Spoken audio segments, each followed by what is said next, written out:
So hey guys, I am Rita Rani. আবার চলে এলাম নতুন একটা ভিডিওতে। সো আজ সানডে। সানডেটা কেমন করে চলে যায় জাস্ট বোঝাই যায় না। মনে হচ্ছে একটা লাঞ্চ পিরিয়ড পেয়েছি, জাস্ট খাওয়া দাওয়া করলাম, এর মধ্যে আবার শেষ। তো সানডের এখন লাস্ট স্টেজে এসে পড়েছি। খতম খতম কেন বলছি, কারণ নেক্সট ডে অফিস মানে এখন একটা কথা বলবো, 2026-এ দাঁড়িয়ে মানে যখন 2025 ছিল, ছুটি মানে পাচ্ছিলামই না।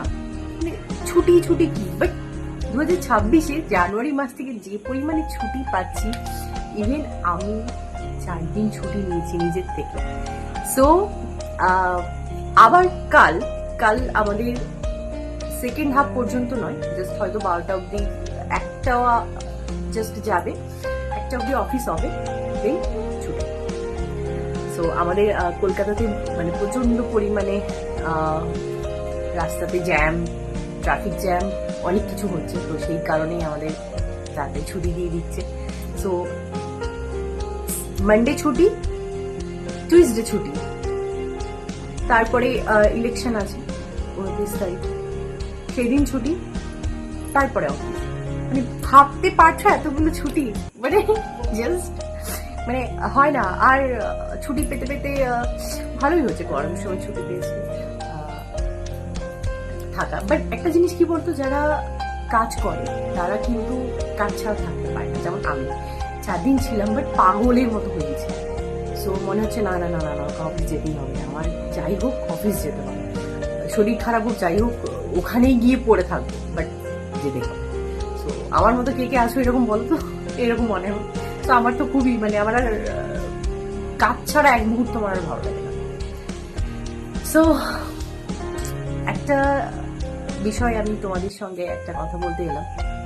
আমি কিছুক্ষণ আগে একটা ভিডিও দেখছিলাম। তো একটা ভিডিওতে মানে হচ্ছে মানে কনভারসেশন হচ্ছে সবার সঙ্গে, বাট একজন মানুষ, তাকে না কেউ ফলো করছে না, মানে তার দিকে কেউ তাকাচ্ছে না, তাকে কেউ কথা বলছে না। সো সে নিজেকে এতটা মানে এতটা পরিমাণে ফিল করছে না যে সে নিজেকে আর সেখানে মানে দেখতে পাচ্ছিল না। সো সেখান থেকে সে নিজেকে একটা অকওয়ার্ড ফিল্ডের মধ্যে দিয়ে সে নিজেকে একটা কেমন একটা ফিল করছিল। তো সেই ভিডিওর মাধ্যমে আমি দেখে যেটা বুঝলাম। তো সে পরে না আস্তে আস্তে ওই জায়গাটা থেকে বেরোতে শুরু করে। তো তাকে কেউ ফলো করছে না, যে বেরোচ্ছে এই দাঁড়িয়ে যা, বা যারা কেউ যে দাঁড়াও কি হয়েছে বা কিছু, মানে জাস্ট মানে কেউ মানে সেই কেন মানে সেই জায়গাটায় যে সে কি কারণে এসছে, সে নিজেও হয়তো এসে ভাবছে যে আমি কেন এলাম। তো সেই জায়গা থেকে বেরোচ্ছে। জাস্ট ওই জিনিসটা দেখে আমার এতটা পরিমাণে খারাপ লেগেছে। মানে ওনার তো খারাপ লেগেছে, বাট আমার ভিডিও থেকে এতটা পরিমাণে খারাপ লেগেছে। তো আমি একটা কথাই বলতে চাই, লাইফে না নিজের ভ্যালু বাড়াও, তার জন্য যা কিছু করতে হয় ভ্যালু বাড়াও। তুমি তোমার নিজের ভ্যালু দিয়ে তুমি সেই জায়গায় যাও, পরিশ্রম করো। যেই মানুষগুলো তোমার দিকে আজ তাকাচ্ছে না বা তোমার সঙ্গে কথা বলছে না, তারা একটা সময় বাধ্য হবে তোমার সঙ্গে কথা বলতে। তো একটা জিনিস কি বলতো, যে তোমার খারাপ সময় তোমার হাতটা ছেড়ে চলে গেছে, তাকে মনে রাখবে। আর যে তোমার খারাপ সময় তোমাকে মানে তোমার সঙ্গে ছিল, সে তোমাকে সাথ দিয়েছে, তাকেও মনে রাখবে। এই দুটো মানুষকে মনে রাখবে, যে তোমাকে সাথ দেয়নি, ছেড়ে চলে গেছে, যে তোমার সঙ্গে সাথ দিয়েছে সেই মানুষটা।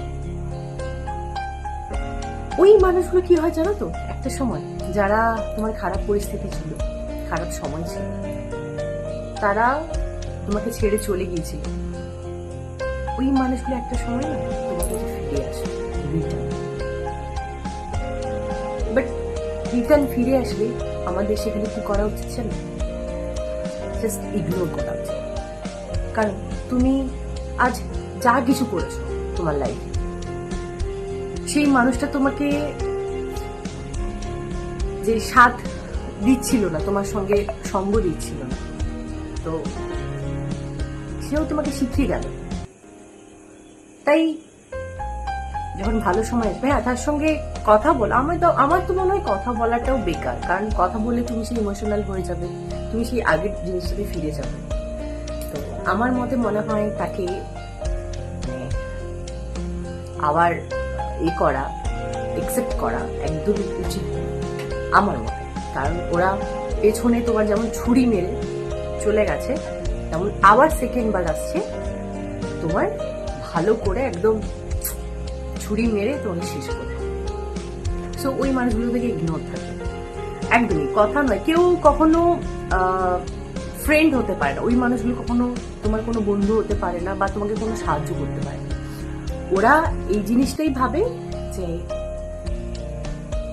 ও আমার, মানে নিজেকে এমন তৈরি করো না যাতে তোমাকে দেখে বলবে ও আমার একটা ফ্রেন্ড ছিল, বা ও আমার একটা গার্লফ্রেন্ড ছিল, বা ও আমার পরিচিত কেউ ছিল। নিজেকে এমন তৈরি করো ও নিজেই আফসোস করবে যে একটা সময় ওই মানুষটা আমার গার্লফ্রেন্ড ছিল বা আমার পরিচিত কেউ ছিল। যে সেই মানুষগুলোকে তুমি তোমার কিচ্ছু বলার দরকার নেই, শুধু নিজের ওপরে কাজ করে দাও। নিজের ওপরে তোমার যা ড্রিম, যা স্বপ্ন, সেগুলো পূরণ করতে গেলে যা যা দরকার, তোমার যা যা করণীয়, সমস্তটা করে যাও। এর মাঝখানে যে আসবে just totally ignore, totally ignore. ওই ভিডিওটা অনেক কিছু শেখালো যে তোমার যদি আজ ভ্যালু না থাকে না, তোমাকে কোনো মানুষই পাত্তা দেবে না, কোনো মানুষই পাত্তা দেবে না। তাই তোমাকে তোমার ভ্যালু বাড়াতে হবে। তার জন্য যা যা করার, যা যা শেখার তাই শেখো। নিজের উপরে কাজ করো, নিজের উপরে। কারো পেছনে আর মানে দৌড়ানোর দরকার নেই, কাউকে আর প্রমাণ দেওয়ার কোনো দরকার নেই। নিজের উপরে কাজ করো। যখনই তুমি নিজের উপরে কাজ করে সেই জায়গাটায় দাঁড়াবে, আয়নায় যখন দেখবি নিজেকে, সেই তুমি একটা ছেলে আর এখন তুমি কে। তো সেটা, এই যে তুমি প্রতিনিয়ত হারছো, শুধু একবার জেতার জন্য, এই জিনিসগুলো মনে রাখবে। তোমার স্ট্রাগল মনে রাখবে, তোমার পরিশ্রম মনে রাখবে, ওই মানুষটা ছেড়ে চলে যাওয়ার রিজন মনে রাখবে। তো এখন যখন তুমি লাইফে সাকসেস হয়ে যাবে না, তখন দেখবে যে মানুষগুলোকে, বা যে ফ্রেন্ড, বা এভরিথিং, ফ্যামিলি, যে কেউ যাদেরকে তুমি ফোন করতে, যারা তোমার খুব ক্লোজ ছিল, যারা তোমাকে ছেড়ে চলে গেছে, তারা কিছু করবে। যখন তুমি সাকসেস হয়ে যাবে না, তখন দেখবে মানে তুমি ভাবতেই পারবে না, মানে তোমাকে ফোন করবে, তোমাকে করবে, তখন তুমি নিজেই বলবে যে আরে এরকম আমার কেউ ছিল, মানে আমাদের কে করতো। মানে তুমি নিজেও জানো না তোমাকে কোন মানুষগুলো ফলো করছে, তুমি বুঝতেই পারবে না। এটাই হচ্ছে বাস্তব। সো আমি তো নিজেকে রিয়েলাইজ করলাম ওই ভিডিওটা দেখে, আমি নিজে মোটিভেট হলাম যে লাইফে যদি কিছু করতে হয় নিজের ভ্যালু বাড়াতে হবে, নিজের ভ্যালু বাড়া। না হলে এরকম সবাই থাকবে, বাট তোমার যদি ভ্যালু না থাকে, তোমাকে কেউ একজনও তোমাকে মানে সম্মান দেবে না। জাস্ট তোমাকে এইভাবে সবার সামনে থেকে মাথা নিচু করে বেরিয়ে যেতে হবে। তোমরা কি করবে? তোমরা কি এরকম করবে না? তোমরা ডিসিশন নেবে যে না, নিজেকে চেঞ্জ করব, নিজের উপরে কাজ করব, নিজের ভ্যালু বাড়াবো। লাইফে বিজি থাকো, উল্টো পাল্টা টেনশন আসবে না। আমি সত্যি কথা বলতে এই কয়েকদিনে বাড়িতে ছিলাম, আমার শরীরটা আরো বেশি খারাপ হয়ে গেছে। আমি একটা জিনিসই বুঝলাম, আমার লাইফে কাজ দরকার। আমি কাজ পাগল মেয়ে হয়ে গেছি।